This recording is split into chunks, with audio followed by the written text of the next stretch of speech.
A 7.7 magnitude earthquake struck central Myanmar March 28 Friday, with tremors felt in Thailand and China's Yunnan province.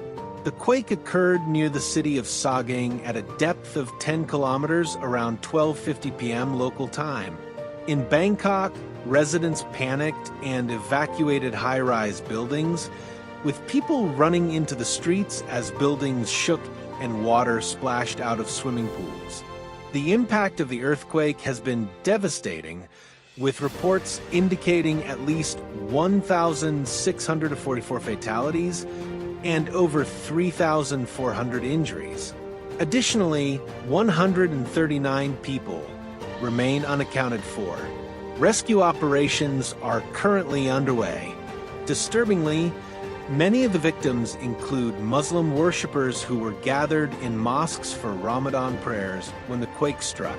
Videos of buildings collapsing and bridges failing have circulated widely, illustrating the earthquake's severe effects.